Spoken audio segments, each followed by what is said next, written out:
Okay, so today we are going to talk a little bit about membrane physiology. It's a really important topic for all kinds of fields, including the medical field. Basically, what we want to look at is the functionality then of cell membranes. And cell membranes are designed to keep certain things out, to allow other components in, and all of that works really, really well as long as you maintain neutral osmolarity or osmolality.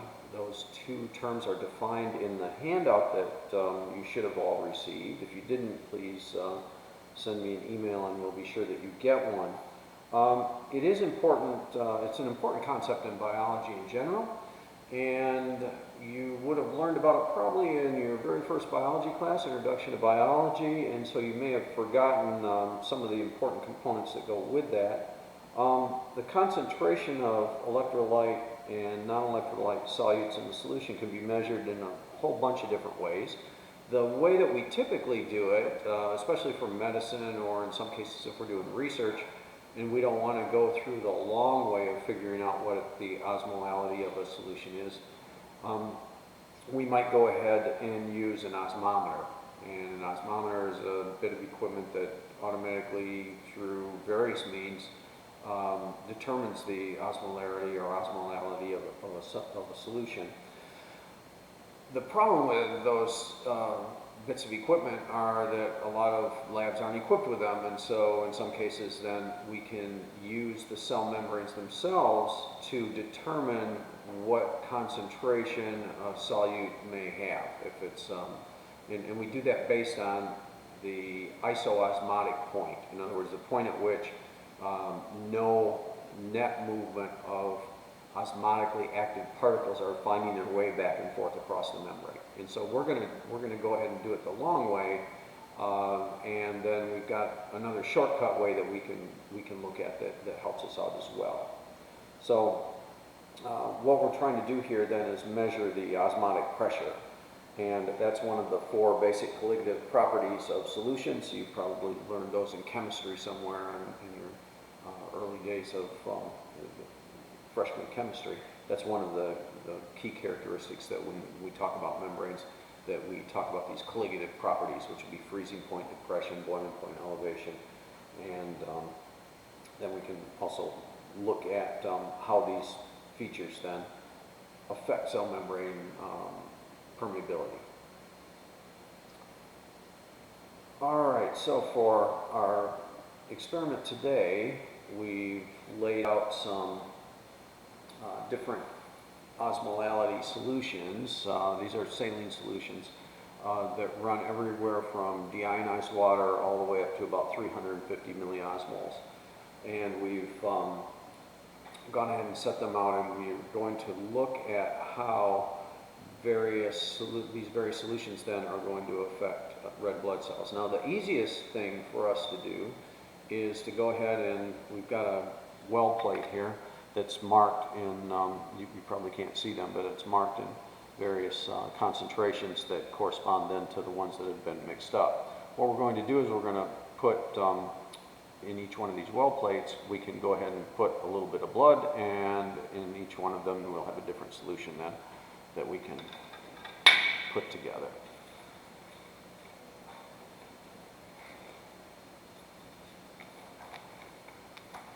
I'm going to put a white piece of paper under the back so that with some type underneath that will help, and we're going to add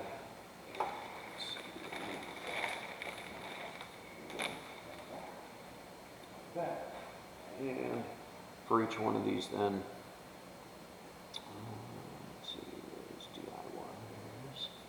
Okay, so we'll add in about 5 mils into the DI water.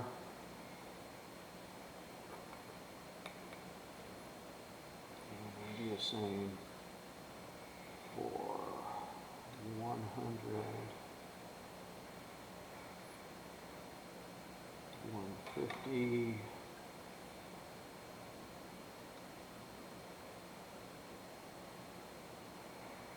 200,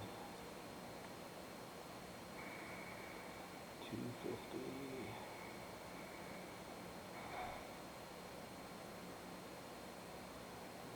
300.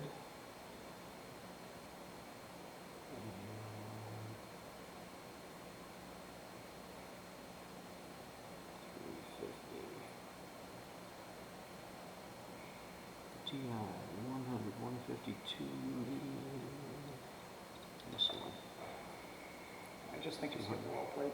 What's that? I think you just skipped the well plate. Yep, just skipped one. That's okay. We'll ignore that. We'll move them all up by one.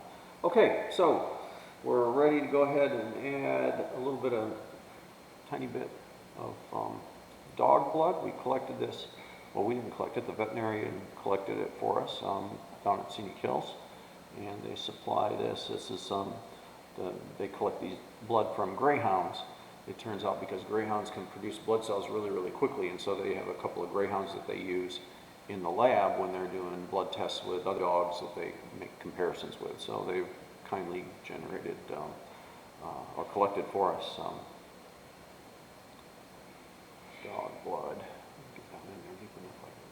And we do apologize for the brightness. This room is very, very reflective, so the camera, it can't handle the light all that well. Okay. But we'll zoom up with the camera when everything's all set up. Okay, so here's our first, this is DI water, and toothpicks.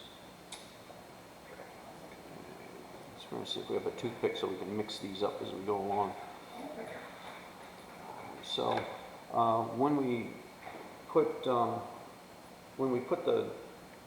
blood in, our blood sample into DI water, one of the things that's going to happen is that when we look through the well plate, we'll try to get that on the camera here, but when you look through the well plate, you won't be able to see the letters that are printed on the page that's underneath it, the white page underneath it, because as blood enters into a solution, then the membranes that are the intact membranes distort the light that's bounced back, and so usually you can't read the print.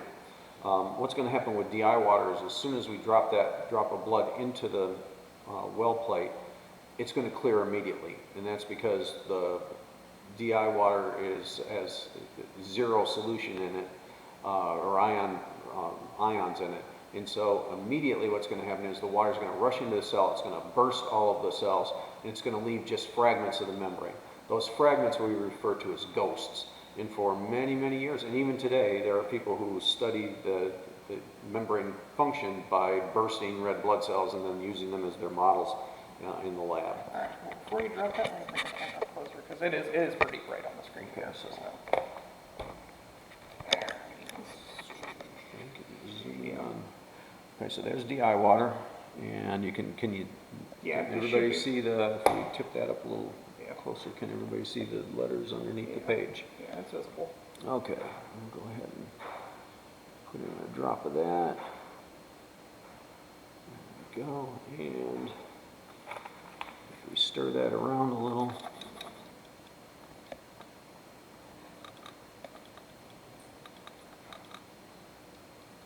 it'll start out opaque, and then you can see it clear there.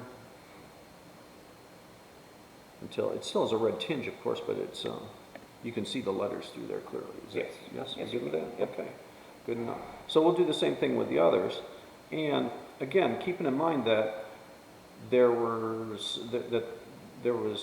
a higher concentration of water outside the cell than inside the cell, and of course, water is going to follow its concentration gradient. It went into the cell. The red blood cells then swell, and they burst. We call it hemolysis. That's the term that's given for that. Hemo is in blood and lysis is in to break or burst. And hemolysis takes place anytime you have a solution that has a lower osmotic pressure than the solution than the material you put into it.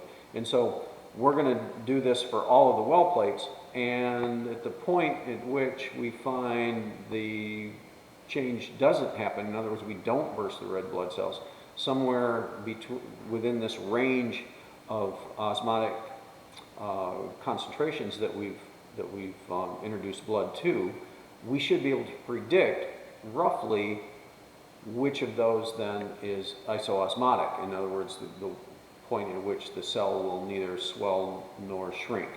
Now, that's the other thing that can happen. If you have a high concentration that pulls water from a cell, that's going to cause the red blood cell to shrink, and that particular process then causes the cell membrane to become distorted and shrunken because the water's been pulled out of it.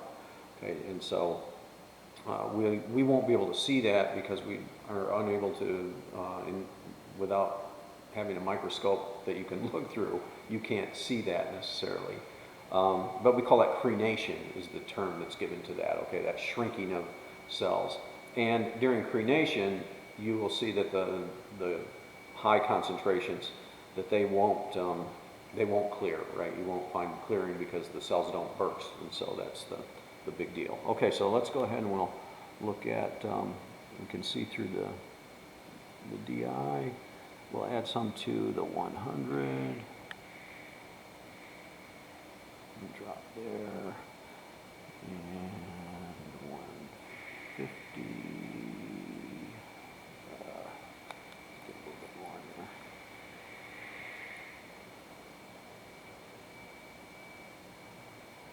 50. I think that's the one I missed with 200. Okay, so 200 starts over here. 200.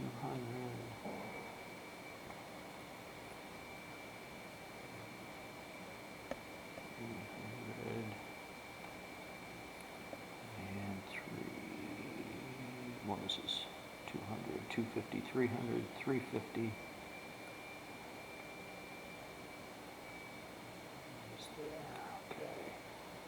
So again, DI water, 100, 150, 200, 250, 300, 350, and that's all of our solutions. Now we'll stir those up with a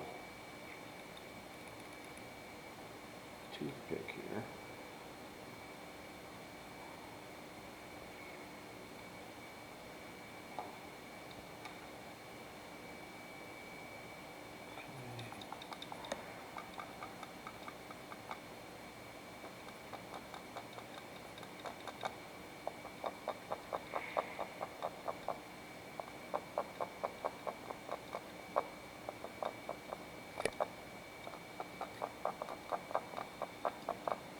Okay, and we're going to let those sit for just a few minutes, and then we'll come back and take a look at them. Stop.